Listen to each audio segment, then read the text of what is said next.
জহিৰ হৈ গৈছে নামটিৰ ঐতিহাসিক পৰিদৰ্শন বঙলা।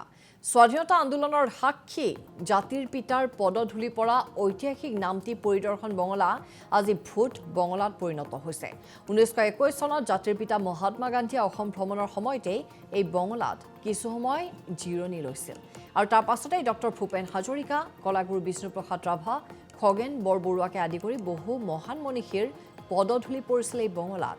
এসময়ত এই বঙলাত ৰাজকীয় অতিথিৰ আতিথ্য আৰু চৰকাৰী কাম কাজৰ কেন্দ্ৰ আছিল, কিন্তু বৰ্তমান জহি খহি গৈছে আৰু চাৰিওফালে হাবি জংঘলে আগুৰি ধৰিছে এই ঐতিহাসিক বঙলাটো।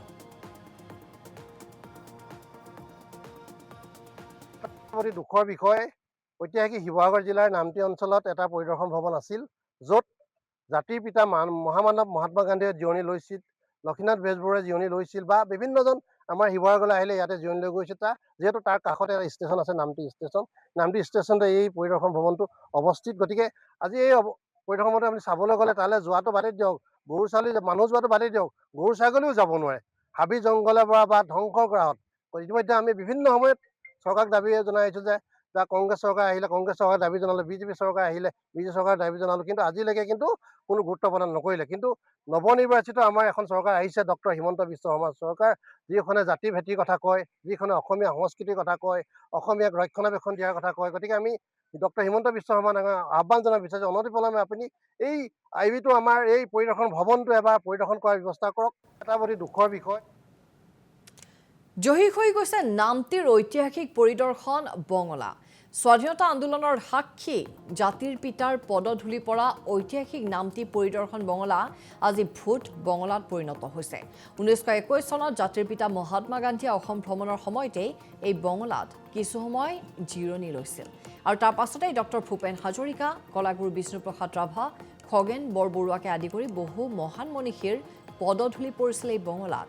এসময়ত এই বঙলাত ৰাজকীয় অতিথিৰ আতিথ্য আৰু চৰকাৰী কাম কাজৰ কেন্দ্ৰ আছিল, কিন্তু বৰ্তমান জহি খহি গৈছে আৰু চাৰিওফালে হাবি জংঘলে আগুৰি ধৰিছে এই ঐতিহাসিক বঙলাটো। অতি দুখৰ বিষয়, ঐতিহাসিক শিৱসাগৰ জিলাৰ নামটি অঞ্চলত এটা পৰিদৰ্শন ভৱন আছিল, য'ত জাতিৰ পিতা মহামানৱ মহাত্মা গান্ধীয়ে জিৰণি লৈছিল, লক্ষ্মীনাথ বেজবৰুৱাই জিৰণি লৈছিল বা বিভিন্নজন আমাৰ শিৱসাগৰলৈ আহিলে ইয়াতে জিৰণি লৈ গৈছিল। যিহেতু তাৰ কাষতে এটা ষ্টেচন আছে, নামটি ষ্টেচন।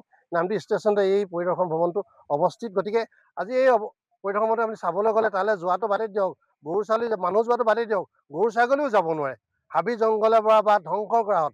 ইতিমধ্যে আমি বিভিন্ন সময়ত চৰকাৰক দাবী জনাই আহিছোঁ যে কংগ্ৰেছ চৰকাৰ আহিলে কংগ্ৰেছ চৰকাৰে দাবী জনালোঁ, বিজেপি চৰকাৰ আহিলে বিজেপি চৰকাৰে দাবী জনালোঁ, কিন্তু আজিলৈকে কিন্তু কোনো গুৰুত্ব প্ৰদান নকৰিলে। কিন্তু নৱনিৰ্বাচিত আমাৰ এখন চৰকাৰ আহিছে, ডক্টৰ হিমন্ত বিশ্ব শৰ্মা চৰকাৰ, যিখনে জাতি ভেটিৰ কথা কয়, যিখনে অসমীয়া সংস্কৃতিৰ কথা কয়, অসমীয়াক ৰক্ষণাবেক্ষণ দিয়াৰ কথা কয়। গতিকে আমি ডক্টৰ হিমন্ত বিশ্ব শৰ্মাক আহ্বান জনাব বিচাৰিছোঁ, অনতিপলমে আপুনি এই আইবিটো আমাৰ এই পৰিদৰ্শন ভৱনটো এবাৰ পৰিদৰ্শন কৰাৰ ব্যৱস্থা কৰক। এটা অতি দুখৰ বিষয়।